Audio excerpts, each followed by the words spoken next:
கெடா மற்றும் பினாங்கு மாநிலங்களில் திட்டமிட்ட குற்ற செயல்களில் ஈடுபட்டு வந்த கேங் ரமேஷ் கும்பலை சேர்ந்த 20 பேர் இன்று சுங்கைப்பட்டாணி செஷன்ஸ் நீதிமன்றத்தில் குற்றம் சாட்டப்பட்டனர். 2024 ஜனவரி முதல் 2025 டிசம்பர் வரை கெடா குவாலமுடா கம்போங் சுங்கை டிவிஷன் என்னும் முகவரியில் கேங் ரமேஷ் கும்பல் மூலமாக குற்ற செயல்களில் ஈடுபட்டதாக அவர்கள் மீது குற்றம் சுமத்தப்பட்டது. தமிழில் குற்றச்சாட்டுகள் வாசிக்கப்பட்ட பிறகு 24 முதல் 42 வயதிலான அவர்களிடம் குற்ற வாக்குமூலம் எதுவும் பதிவு செய்யப்படவில்லை. குற்றம் நிரூபிக்கப்பட்டால் 20 ஆண்டுகள் வரை சிறை தண்டனை விதிக்கப்படலாம். 20 பேருக்கும் ஜாமீன் வழங்கப்படவில்லை. வழக்கு ஜனவரி 29 மறு செவிமடுப்புக்கு வரும் என நீதிபதி அறிவித்தார். முன்னதாக பினாங்கு மற்றும் கெடாவில் பல்வேறு கொலை, கொள்ளை மற்றும் போதைப்பொருள் கடத்தலுடன் தொடர்புடைய கேங் ரூசாபாய் வன்முறை கும்பலை போலீசார் முறியடித்துள்ளதாக புகிட் அமான் அறிவித்திருந்தது.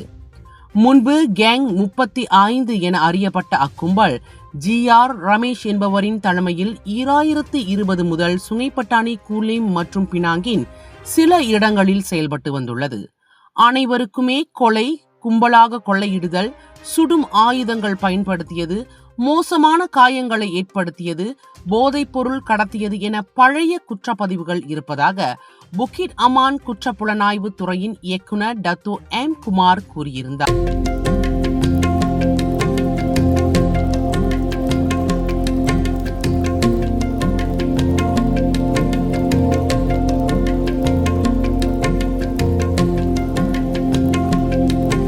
அனைவருக்கும் வணக்கம். சைபஜயா பல்கலைக்கழகத்தில் எனது MBA படிப்பை தேர்ந்தெடுப்பது எனது தொழில் வாழ்க்கையில் நான் எடுத்த ஒரு சில முடிவுகளில் இன்று நான் எடுத்த முடிவே ஒரு சிறந்த முடிவாகும். இந்த படிப்பு எனக்கு தலைமைத்துறை திறன்கள், தொழில்துறை நுண்ணறிவு மற்றும் நெட்வொர்க்கிங் என்பது வாழ்க்கை வாய்ப்புகளை மிகவும் சிறப்பாகவே அமைத்து கொடுத்தன. வேலைகளில் இன்று நான் பெரிய பொறுப்புகளை ஏற்கும் போது தன்னம்பிக்கையுடன் நான் செயல்படுகிறேன். மேலும் எனது தொழில் வாழ்க்கையில் வளர்ச்சியை ஏற்படுத்தும் மாற்றத்தை நான் நன்றாகவே பார்க்க முடிகிறது. நன்றி, வணக்கம்.